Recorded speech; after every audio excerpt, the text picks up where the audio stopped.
Hola, ¿cómo están? Nos da mucho gusto que nos acompañen en una emisión más de Quiénes somos la oposición.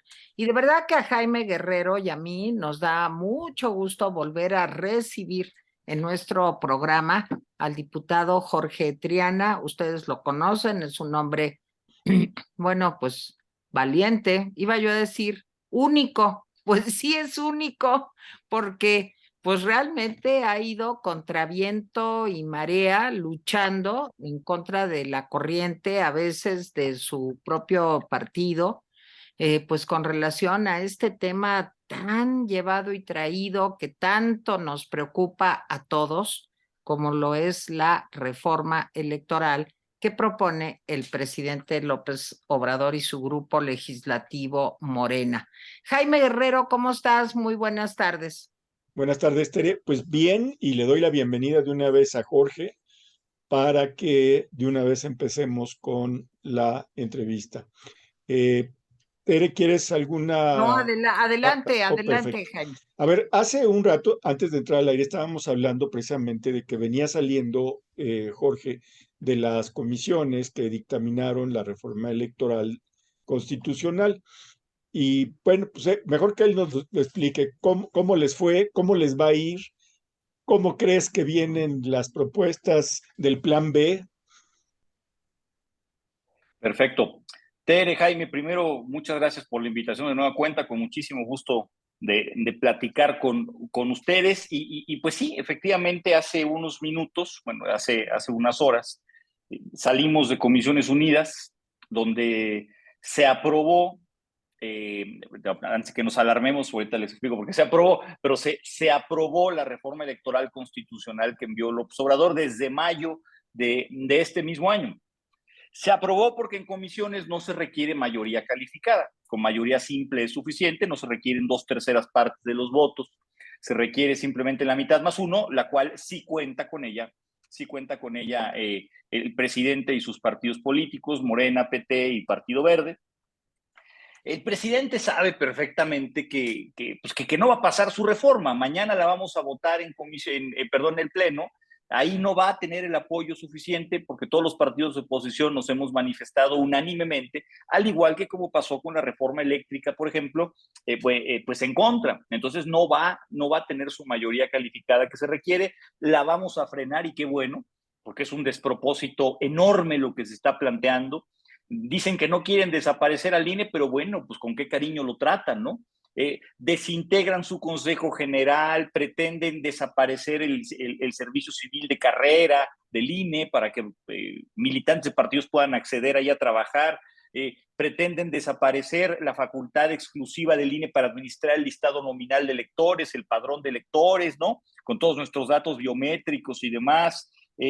En fin, es decir, un nivel de toxicidad enorme que en el mejor de los casos ni siquiera es momento de votarlo, porque a lo mejor no nos hemos dado cuenta, el tiempo pasa muy rápido, pero estamos a 18 meses exactamente de que se vaya López Obrador de la elección para renovar la presidencia de la República.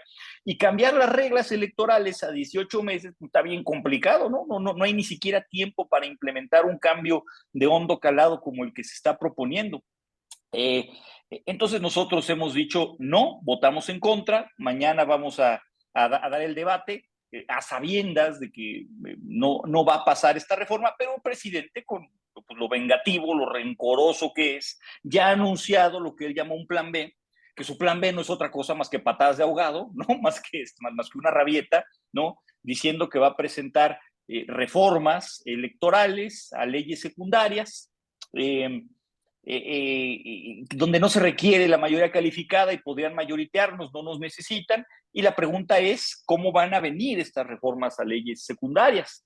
Si lo que se buscaba, como en la reforma constitucional, era trastocar al INE o prácticamente eliminarlo de golpe y plumazo, pues no se va a poder llevar a cabo a través de estas reformas secundarias porque es inconstitucional. Sabemos que no le importa, pues estamos preparados para acudir a los órganos jurisdiccionales a impugnar. Y lo que se habla mucho es que van a meterle mano al Instituto Electoral para eliminar unidades internas, estructura organizacional interna, estructura orgánica, perdón, y con eso generar un supuesto ahorro, o fundamental un supuesto ahorro, que no es más que un sabotaje al INE. Vamos a estar muy pendientes y después vendrá una siguiente etapa, porque esto no concluye, porque antes de que concluya el mes de marzo del año que viene, vamos a elegir 4 espacios que quedan vacantes de 4 consejeras y consejeros electorales del INE, y ahí pues también va a ser un agarrón porque se requiere mayoría calificada y hay una serie de supuestos que se van poniendo sobre la mesa en caso de que no se consiga.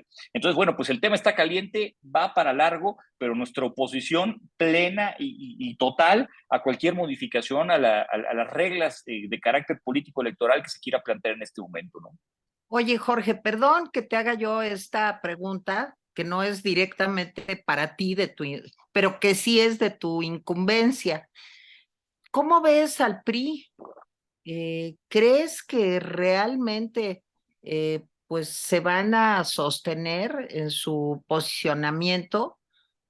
En fin, a mí en lo personal me da mucho miedo pues que vaya a haber pues por ahí alguna situación que resquebraje la alianza, que nuevamente, ¿cómo lo ves? Es muy distinta tu visión a la que tenemos Jaime y yo desde fuera. Tú acabas Por de supuesto. salir ahorita de la reunión. Cuéntanos. Pues mira, la verdad es que había mucha expectativa alrededor del voto de los priistas. De hecho, Alejandro Moreno, presidente del PRI, que es diputado federal, también preside una de las comisiones dictaminadoras, la Comisión de Gobernación, una de las que dictaminó el proyecto de iniciativa de López Obrador el día de hoy. Y había como, yo lo digo a título personal, pero creo que soy voz de muchos compañeros de partido, había muchísima desconfianza en el voto del PRI, porque si bien es cierto, tenían días afirmando que votarían en contra de la reforma electoral, pues lo mismo nos dijeron de la militarización y no solo la votaron a favor, sino que la propusieron. Esto es inaudito. Pero hoy votaron en contra, fíjate, votaron en contra todos los priistas y no solo votaron en contra, sino que dieron un posicionamiento muy, muy enérgico en contra de la posición del gobierno, de la iniciativa del gobierno, en contra incluso de la marcha oficialista y progobiernista que vimos ayer. Entonces, eso nos da tranquilidad de que no va a pasar la reforma constitucional. Después vendrá el plan B del presidente, reformas a leyes secundarias. No sé cómo se vaya a comportar el PRI, porque dicho sea de paso, pues ya no tenemos el mismo nivel de diálogo que teníamos antes, ¿no? Pero estamos en el entendido de que vamos en contra. No sé cómo vaya a votar el PRI el plan B, pero de cualquier modo ahí no necesitan al PRI. O sea, con o sin el PRI se pueden aprobar las reformas que proponga el presidente, pero bueno, con un nivel de toxicidad y con un nivel de, digamos, de daño que se puede hacer muchísimo menor que esta reforma constitucional. Entonces yo estoy hasta el momento tranquilo con respecto al A PRI. ver, Jorge, perdón, interrumpo un momento a Jaime y al PAN, porque también me da miedo, si quieres que te diga, que por ahí, pues como alguna vez ha sucedido, pues un diputado de pronto diga, híjole, pues la presión está muy dura con mi hermano o con mi tío o con mi abuelito, y pues a lo mejor, ¿cómo ves? Mire, hemos hecho un trabajo muy preciso, ahora sí que marcación personal a todos los diputados. Lo comento como vicecoordinador de mi grupo parlamentario que soy.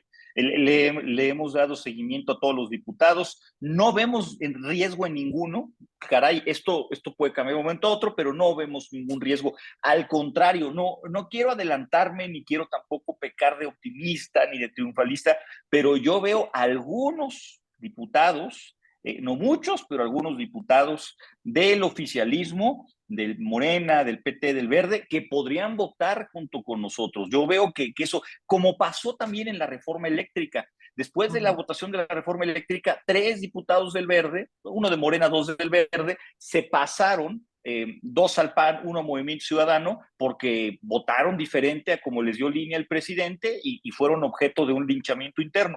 Hemos tenido comunicación con algunos de Morena que están en esa lógica y bueno, pues vamos a esperar. Lo que yo casi doy por un hecho es que no va a pasar, ¿no? De ninguna manera esta abominación que pretende el Obrador. No te oyes, Tu Jaime. micrófono, Jaime. No es por ahí donde se espera, porque, insisto, el presidente ya la da por perdida.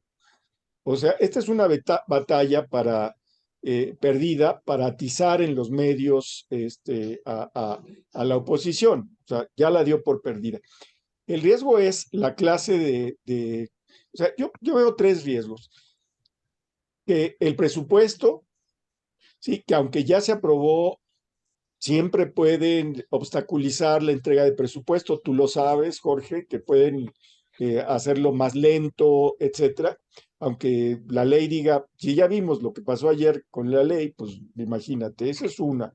Dos, que las leyes secundarias sean, pues, muy tóxicas, bueno, no tan tóxicas como la constitucional, pero sí le peguen a algunas de las funciones. Se habla de que van a fusionar direcciones, se habla de que van a cambiar algunos reglamentos, etcétera. Incluso se habla de la ley de medios, o sea, de las cosas que han trascendido, que no son, digamos, no son reales, sino son, pues si quieres, voces de pasillo. Y la tercera cosa es con los nuevos consejeros. Tú dices, y tienes razón, por supuesto, que la elección de los consejeros tiene que hacerse, pues, no con mayoría simple, sino con mayoría compuesta. Sí. Ahí simplemente, ¿qué pasa si no se ponen de acuerdo la primera vez? ¿Qué pasa si no se ponen de acuerdo la segunda vez? ¿Cuál es el procedimiento a seguir ahí? Esa parte me interesa mucho, Jorge. Claro, mira, con respecto a lo primero, nosotros no tenemos identificado que se pueda hacer mucho daño en leyes secundarias sin violar la Constitución, que pues eso es una Claro. posibilidad que está latente siempre con este presidente, pero sí pueden meterle mano a la estructura interna del INE, como tú bien apuntas, Jaime. De hecho, Claudia Sheinbaum lo hizo en la Ciudad de México. A través de sus diputados en el Congreso local, eliminó 5 unidades administrativas internas, entre ellos la unidad de género, háganme el favor, un gobierno de izquierda eliminando un logro histórico, ¿no? Esto es, por supuesto, que da pasos hacia atrás, ¿no? Va en contra del principio de progresividad de las leyes, pero bueno, se eliminaron mayoriteando en el Congreso local 5 unidades internas. Los propios consejeros o algunos de los consejeros y organizaciones no gubernamentales recurrieron esta iniciativa ante el Tribunal Electoral del Poder Judicial de la Federación y está dejando sin efectos esta iniciativa. Entonces, bueno, tenemos el camino legal todavía para poderlo salvar. Sí va a ser un trago amargo, sí van a querer vengarse. Es algo similar a como lo que hizo el presidente con el litio, no sé si ustedes recuerden. Frenamos la reforma eléctrica un domingo, por ejemplo, el domingo de Semana Santa, y al otro día, en lunes, ya se estaba convocando a aprobar supuestamente la nacionalización del litio, que el litio está nacionalizado desde 1917, pero bueno, se llamó a aprobarlo. Y es una especie de victoria pírrica que le encanta al presidente, una victoria que no es victoria, pero que le sirve para generar una narrativa, sobre todo con su gente, de decir, no perdimos, miren, nos dieron este golpe, pero yo les metí este otro, ¿no? Entonces, bueno, el famoso plan B de López Obrador es eso, es una victoria pírrica, esperemos que ahí quede, pero vamos a estar muy atentos recibiéndolo. Con respecto a los consejeros del INE, explico muy rápido cuál es el proceso, que no es sencillo, ¿no? Primero que nada, se tiene que formar un órgano llamado comité evaluador, comité técnico evaluador. ¿Cómo se conforma este comité técnico evaluador? 2 integrantes son propuestos por el INAI, el Instituto de Transparencia. 2 integrantes son propuestos por la Comisión de Derechos Humanos, que preside esta señora Piedra, que ya vimos que como que no hace muy bien su trabajo, que digamos, ¿no? Como pues es una piedra. Es una piedra en el zapato de la propia comisión, ¿no? Entonces es como que autosabotea el trabajo del órgano que supuestamente preside, pero van a proponer dos nombres. Y hay 3 nombres que propone directamente la Junta de Coordinación Política de la Cámara de Diputados, donde en teoría ningún partido tiene mayoría, pero sí hay una cosa que se llama voto de calidad, donde bueno, pues se asume que el partido político que tiene más diputados pues, tendrá el mismo peso para la designación. Entonces, pues, si todo sigue la lógica, de los 7 integrantes del comité técnico, habrá 5 que responden a los intereses del presidente, de Morena y demás, y 2 que son los del INAI, que bueno, pues por lo menos tendrán algún criterio de autonomía, de neutralidad y revisarán los perfiles de idoneidad. ¿De qué se encarga este comité técnico evaluador? De lanzar la convocatoria y recibir los nombres de las personas interesadas en integrarse como consejero del INE.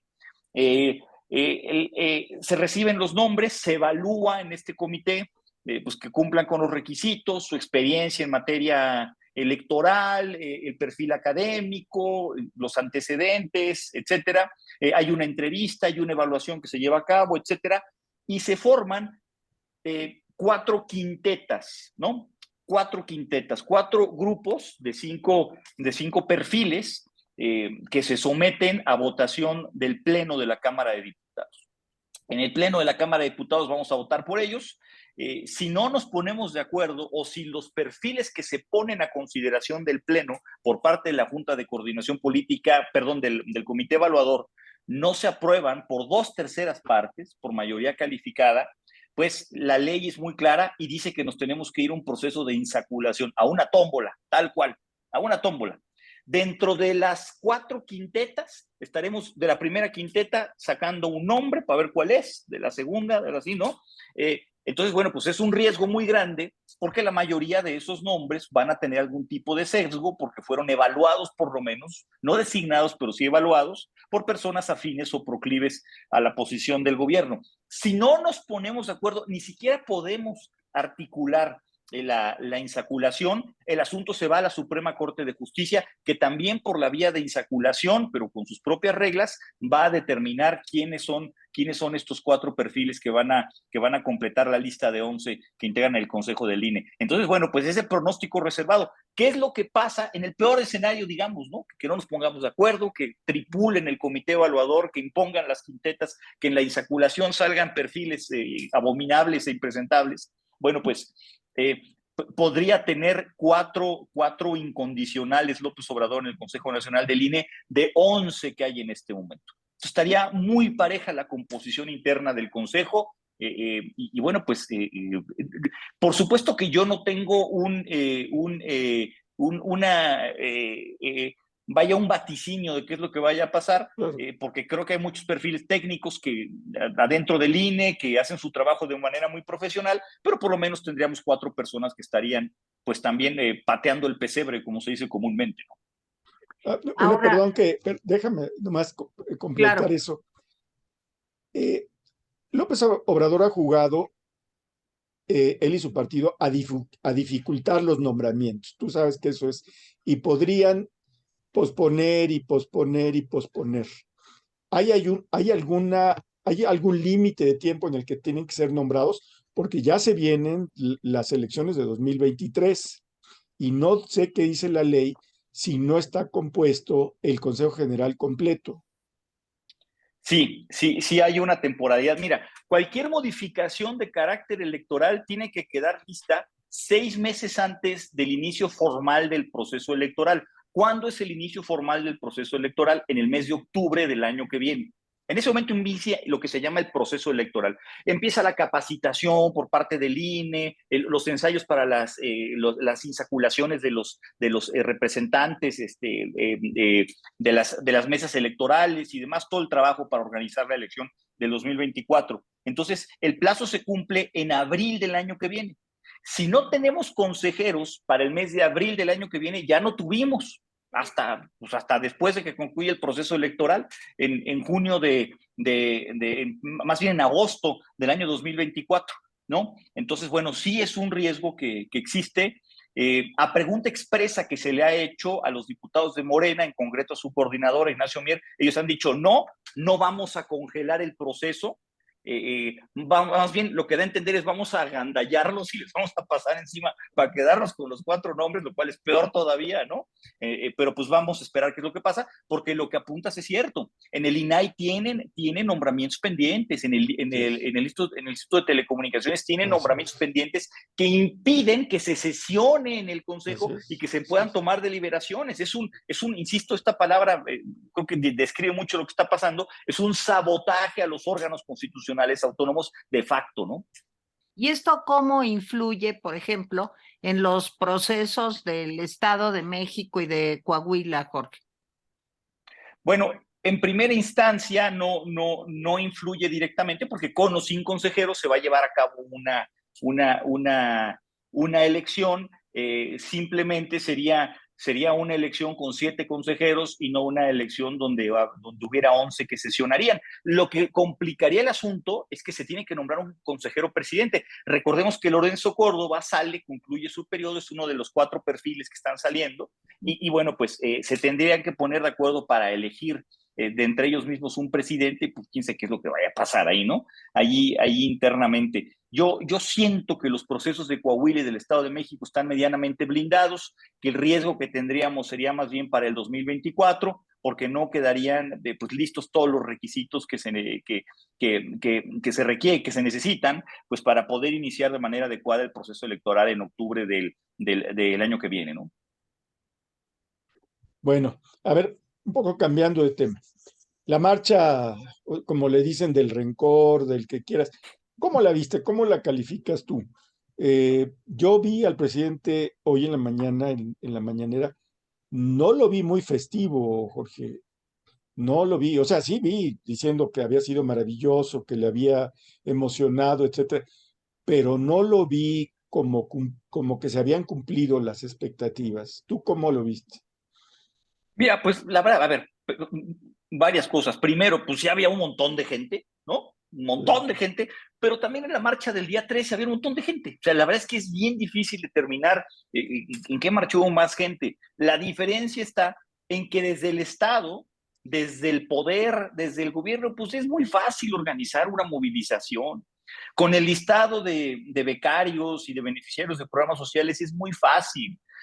Solamente con los burócratas del gobierno se llena el zócalo, ¿no? Y luego pusieron a marchar o a estar en el mitote a los soldados vestidos de civiles, a la Guardia Nacional, pues con mayor razón era imposible que no colmaran las calles con simpatizantes. Lo que sí me llama mucho la atención es la lectura que tenemos que dar. Bueno, primero lo que dice es cierto, yo no veo al presidente contento, pero el presidente se metió en un lío en el que yo no sé por qué se metió gratuitamente, ¿no? Él debió haber dejado pasar la marcha, decir, sí, acuso, recibo, adiós, que les vaya bien, pero quiso competir, jugar a las fuercitas, y con el riesgo de que no le salieran bien las cosas, y pues ahora ya no sabe de qué manera dejar la narrativa, ¿no? Creo que se está descomponiendo el escenario que él había propuesto inicialmente, porque un gobierno que tiene el apoyo ciudadano, no me dejarán mentir ustedes, un gobierno que de verdad cuenta con un respaldo significativo de la sociedad, no necesita hacer una marcha para enseñar músculo, no lo necesita, mucho menos con el acarreo majadero que vimos para que llegaran al Zócalo. Yo creo que el presidente pudo haber llenado el Zócalo y Avenida Reforma simplemente haciendo un llamado general para que sus simpatizantes fueran. Es una persona que cuenta con muchísima popularidad, no era necesario esta carga excesiva, este derroche de recursos públicos, y creo que el presidente vio que ni con esta carga excesiva y este derroche de recursos públicos se llenaron sus expectativas. Yo creo que él pensaba que se iba a llenar toda la Ciudad de México de gente de pie. No fue así. Fue una marcha muy grande, cosa que no nos sorprende, pero creo que el presidente se le está descomponiendo el escenario, cortesía de él mismo, porque nadie lo obligó a llamar a una marcha de apoyo a su propio gobierno. Esto es algo inaudito. A ver, Jorge, tú eres abogado y eres legislador. ¿Hay alguna manera de denunciar al presidente por el uso de recursos públicos? Hoy comentábamos en la mañana, Jaime lo decía, a mediodía los dos, en fin, que esto se habla de que podría haber costado 1,870 millones de pesos que nosotros pusimos. Nosotros, digo, nuestro dinero colaboró a que el señor presidente tuviera su fiesta del ego, ¿sí? Ahora, esto no se puede denunciar. No podemos decir, oigan, esto no puede ser, el presidente no está cumpliendo la ley. ¿No sentaría esto un precedente, Jorge? ¿O de qué se trata? Pues, ¿De que haga lo que le dé la gana? O sea, mira, lamentablemente, te voy a responder con una frase que lo explica todo. Perro no come perro, o en este caso ganso no come ganso, ¿no? Porque la denuncia, ¿ante quién la vamos a enderezar? Porque se va a hacer. Nosotros estamos preparando denuncias ante el Instituto Nacional Electoral, porque ahí están los camiones y todo. Hay testimonios de gente que dice, Morena me apoyó con esto. Pues, ¿de dónde salió el dinero, maestro? No puedes ejercer ese recurso que es prerrogativa pública para los partidos en este tipo de actos fuera de etapa de campaña. O mejor que te lo cuantifiquen para una eventual campaña, ¿no? Para que abone a su techo de campaña. Pero una denuncia por peculado, por desvío de recursos públicos, se tiene que hacer ante la Fiscalía General de la República, en concreto ante la Fiscalía Especial para Delitos Electorales. El fiscal general de la República es un compadre de Andrés Manuel López Obrador que se llama Alejandro Gertz Manero, que se ha dedicado a cubrirle la espalda a los familiares del presidente, a los cuates del presidente, al de Segalmex, que es el fraude más grande de la historia moderna, de 12,000 millones de pesos, Ignacio Valle, a Manuel Bartlett, digo, ya conocemos los antecedentes, ¿no? Y hasta abusar de su propio cargo, ¿no? No me voy a meter ahorita en ese tema. Y el fiscal para delitos electorales es una persona que se llama José Agustín Ortiz Pinchetti, que es compadre de López Obrador, que es esposo de la ministra Loreto Ortiz, ¿no? Que también designó a Andrés Manuel López Obrador, y que fue secretario de gobierno cuando López Obrador fue jefe de gobierno del Distrito Federal. Entonces, bueno, pues han recibido, bueno, acaban de exonerar a Pío López Obrador. O sea, Ortiz Pinchetti y Gertz Manero acaban de exonerar al hermano de López Obrador cuando lo vimos con el cash en la mano, lo agarramos con los sobres de dinero de cash en la mano y no pasó nada. Mucho menos podemos esperar que enderecen algún tipo de carpeta de investigación de manera formal en contra del presidente de la República. Pero hay que hacerlo, yo creo que hay que hacerlo porque sí, es un exceso, es un abuso. No se puede disponer del recurso emanado de los impuestos de la gente de manera tan dispensiosa, de manera tan oprobiosa, a contentillo y sin ningún tipo de reglamentación. Yo estoy convencido, Tere, que a este gobierno, incluyendo a este presidente, le va a llegar no solamente el juicio de la historia, sino el juicio de la ley, tarde que temprano. Y es algo que su soberbia, que su arrogancia no los deja ver, están nublados completamente, pero tarde que temprano va a llegar ese juicio, no solamente social, sino también legal y político. A ver, antes de darle la palabra a Jaime, desde luego, y en instancias internacionales no se puede hacer nada. O sea, es que lo que me parece es que le sale muy barato. O sea, sí, yo no lo que pasa es que nadie se había atrevido a tanto, sí. Tere. Bueno, por Nadie. eso, y en instancias internacionales, ¿cómo nos defendemos de eso? Sí, no, mira, a ver, pues es que lo mismo deben estar diciendo los ciudadanos de Venezuela, ¿no? ¿Qué hacemos? ¿A dónde acudimos? Cuando hay un intento de dictadura, cuando hay un intento de acumulación de poder que rebasa, que avasalla cualquier intento de aplicación de la ley y del Estado de Derecho, pues no hay arma interna que pueda ayudar. Para que nosotros recurramos a instancias internacionales, que lo hemos hecho y están en firme las denuncias ante la Corte Interamericana, incluso ante la Corte Penal Internacional, para que nosotros acudamos a instancias internacionales hay que acudir a las instancias internas, ¿no? Agotar las instancias internas. Vamos a seguir el camino que se tenga que seguir, porque pues es increíble que al presidente el Instituto Nacional Electoral, el Tribunal Electoral del Poder Judicial de la Federación, lo llame a que se abstenga de hacer llamados al voto o descalificaciones a los opositores, a otros actores políticos, y el presidente con la mano en la cintura siga violando sistemáticamente la ley. ¿Sabes por qué pasa eso? Porque no hay ningún tipo de sanción al presidente de la República, es un intocable, ¿no? No es sujeto de juicio político, o sea, no se le puede tocar al presidente, no a a ninguno, nada más que nadie había sido tan gandalla, tan abusivo, como para poder utilizar pues el aparato del Estado en su beneficio. No por lo menos en la época moderna de este país, que es del año 2000 para acá. Nunca habíamos visto algo como lo que estamos viendo. Bueno, a ver, esta es una pregunta casi en bola de cristal. Pero mira, yo sostengo que López Obrador va a hacer todo lo posible por ganar las elecciones del 24, las gane o no las gane. O sea, por ganar la presidencia en 2024. Y yo te pregunto si el PAN, por ejemplo, o los partidos de oposición están preparados para escenarios más duros.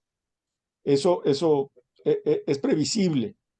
O sea, se ha apoderado, tiene influencia en la Suprema Corte, tiene pues el control de muchos de los estados, incluso estados en donde donde no gobierna su partido, tiene el control de las dos cámaras, viste a los empresarios desfilando a su lado ayer,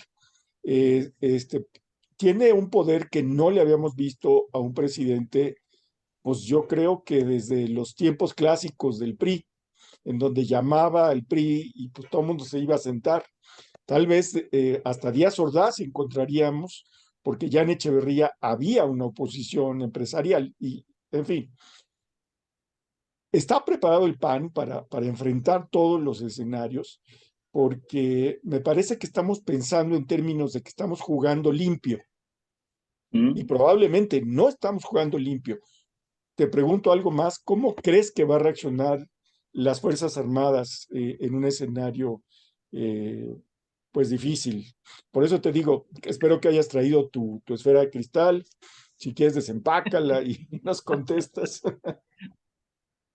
Mira, híjole, qué complicadas preguntas me estás haciendo, porque yo coincido con tu posición. Nosotros estamos en la ruta legal, ¿no? Digamos, como dicen los economistas, ceteris paribus. ¿Qué quiere decir ceteris paribus? Todo constante. Con todos los indicadores constantes, con un INE neutral, con un gobierno que respeta los resultados de la elección, con partidos políticos que juegan con las mismas reglas, con un Estado no tripulado, con un presidente, vaya, en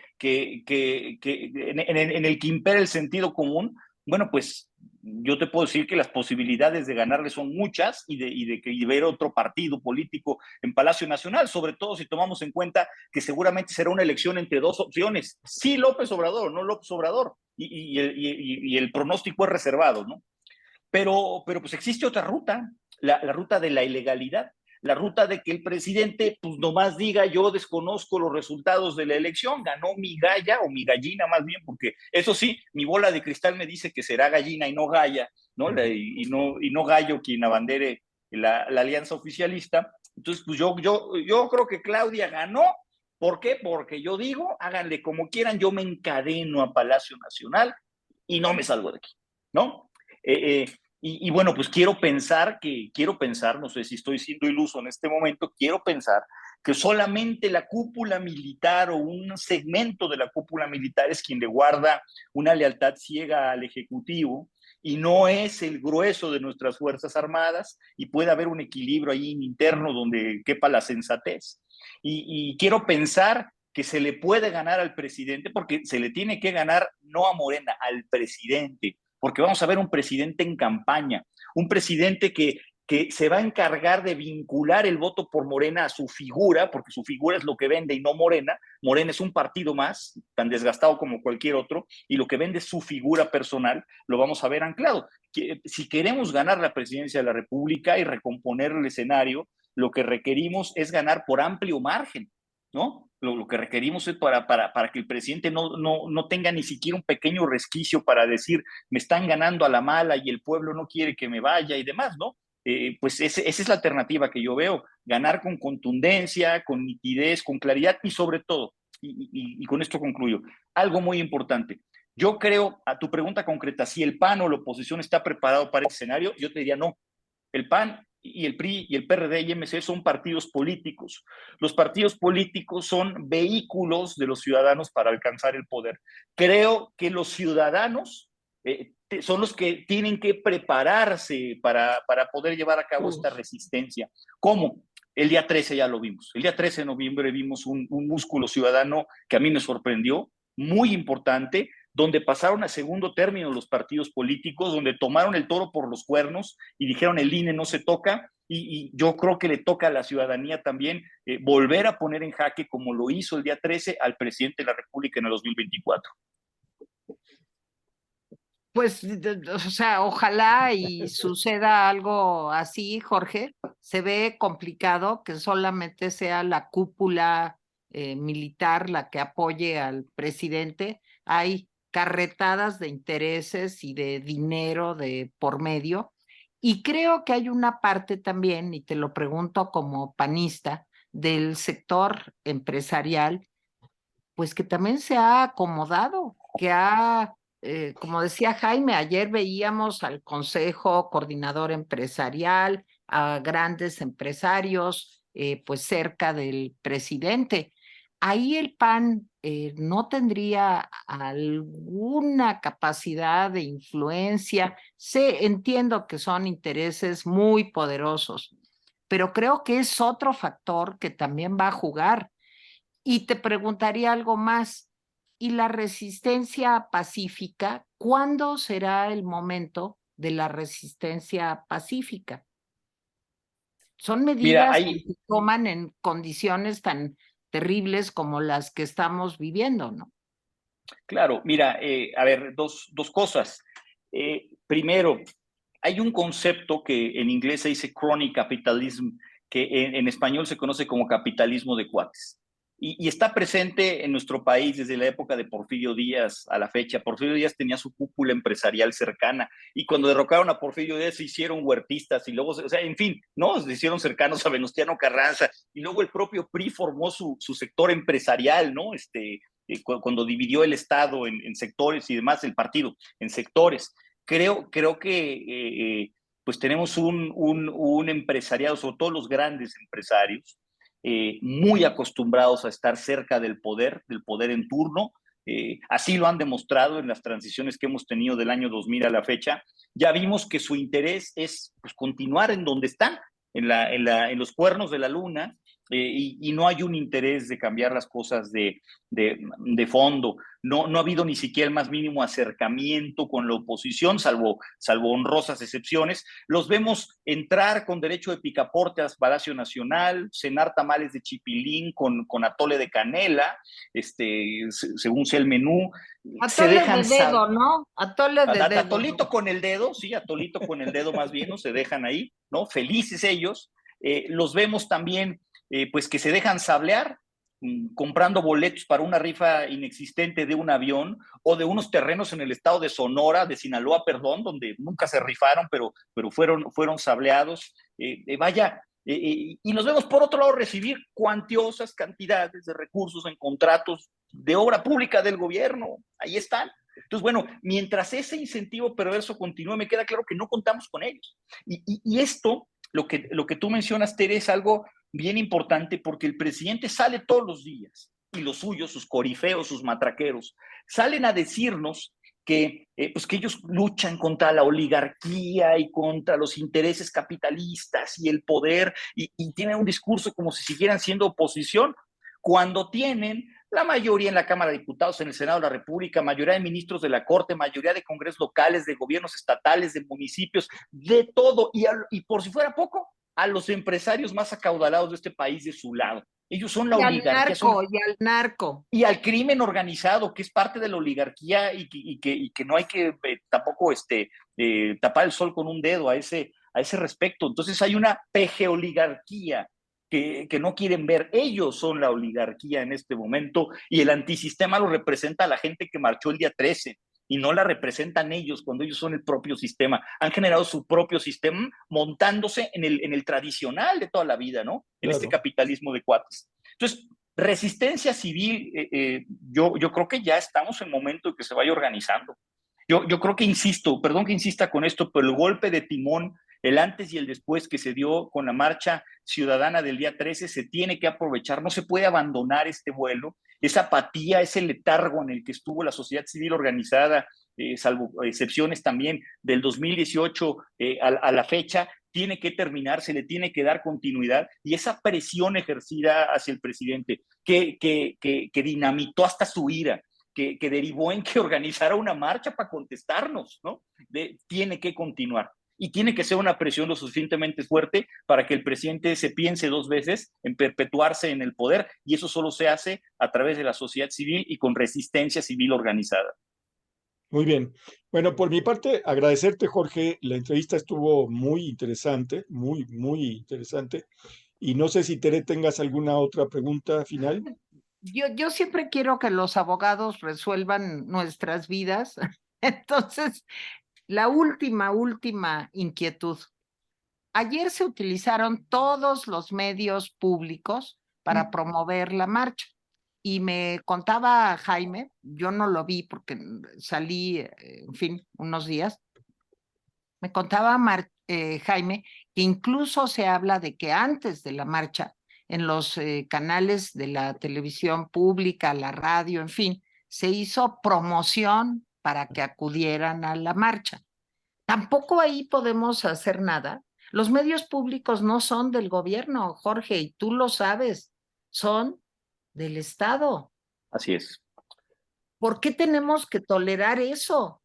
No se Son del puede. Estado mexicano, tienes toda la razón. ¿Cuál es la diferencia? Que el Estado se queda, independientemente del partido político que gane el gobierno, el Estado se queda y el gobierno cambia. O Los sea, estos medios señores tienen el traje prestado, no es de ellos, ¿no? Exacto, y no tienen por qué sesgar la información para uno u otro. Son medios claro, públicos. Entonces, Tere, es una característica de los estados totalitarios.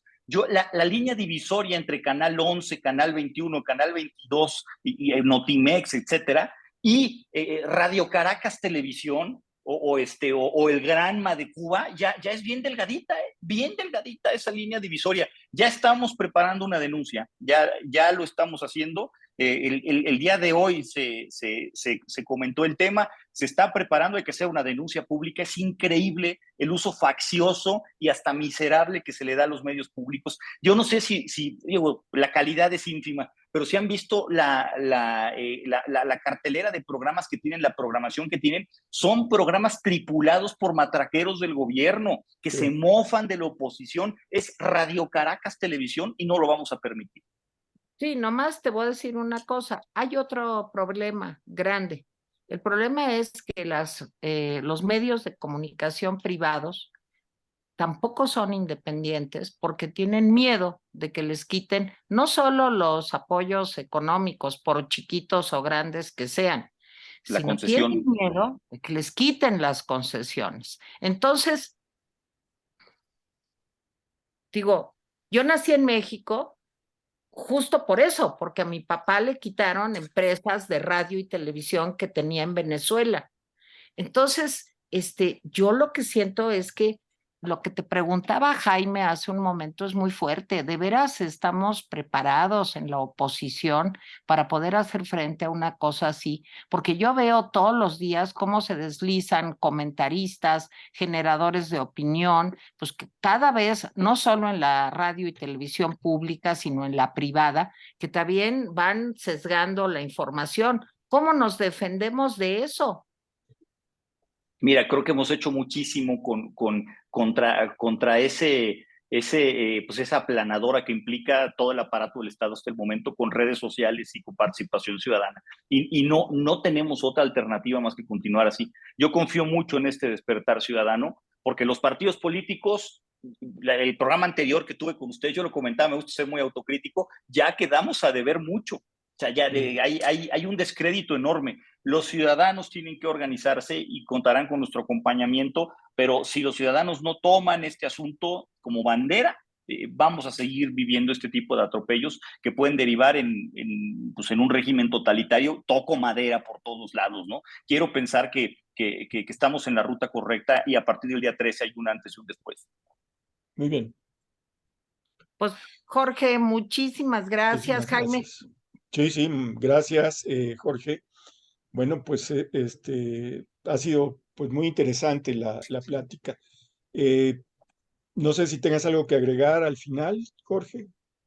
Pues nada, estaremos muy pendientes de la votación, que fue lo primero que empezamos a platicar, de la votación de la reforma electoral, y ya volamos hasta los medios, pero bueno, tiene mucho que ver una cosa con otra, y ya les estaré dando mi opinión y comentando cómo nos fue el día de mañana, ¿no? Muy bien, que no sea la última vez.